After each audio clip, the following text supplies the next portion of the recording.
Hurricane Michael is about to make landfall today in Florida. BP shut production of 4 Gulf of Mexico platforms. How severe will this storm's impact be on the energy front?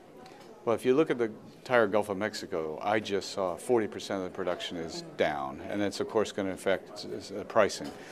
If it continues on the path it's in, it's to the east of really where the oil platforms are. Of course, these storms are unpredictable, but it looks like it's going to go up.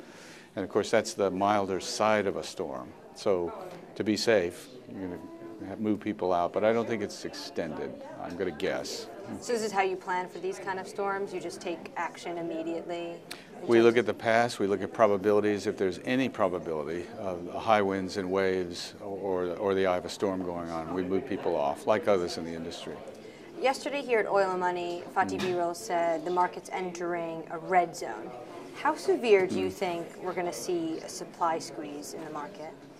Well, I think I use the phrase we're well off the fairway of what should be the oil prices, and I think they're very volatile. The next 45 days, even 30 days, there's a potential for it to be up and down, could be sharply. The fundamentals remain the same. Demand stays about the same.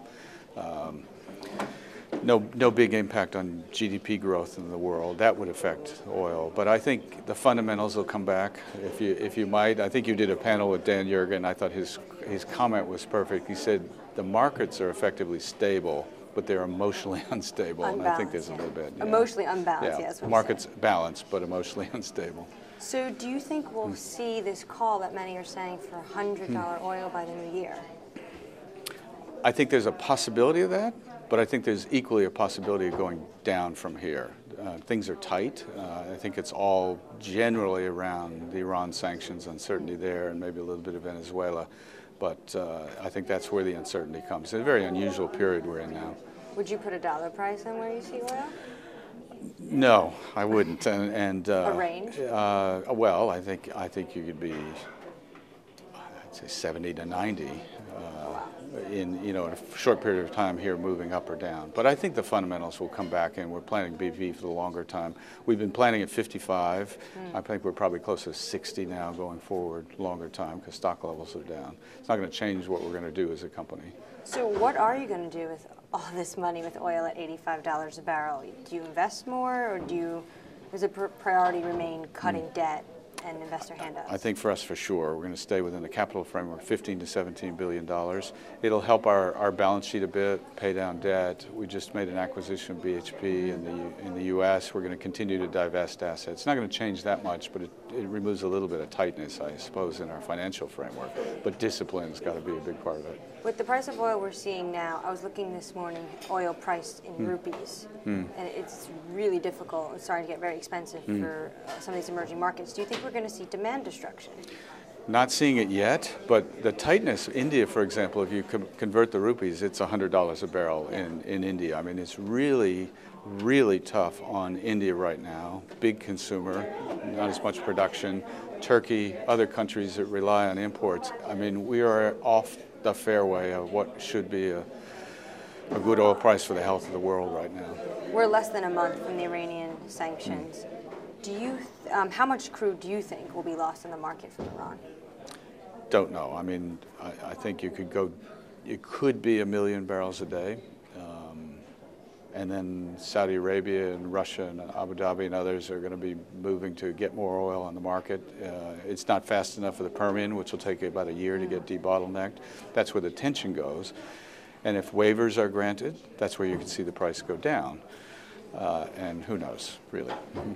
How do you think that with Iran coming off the market, how much the kingdom can really fill that gap? Do they have enough to fill that gap? Well, I know there's a big debate. I mean, they say they do. I believe that. The Iranian minister says it's not there. So I think there's a dialogue and debate going on in public right now. But Saudi Arabia, very responsive, does have the capability. Russia can raise production somewhat, not as fast, and Abu Dhabi can as well. I think Kuwait can as well. So I don't think it's dire circumstances here. President Trump, though, says OPEC's ripping off the world. Do you think they are ripping off the world? I think they've said they'll increase production. And so it is a market.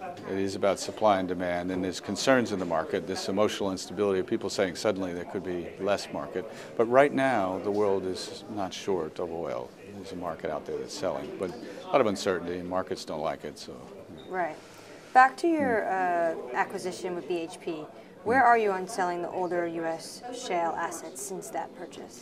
So we haven't even closed the BHP deal. We will by the end of the should be by the end of the month. We have committed to selling $5 to $6 billion. We have packages and things in data rooms now, so we're going to be right behind it. That won't come immediately, but I'm encouraged. This is all a high grading of the portfolio. It should transform our U.S. business.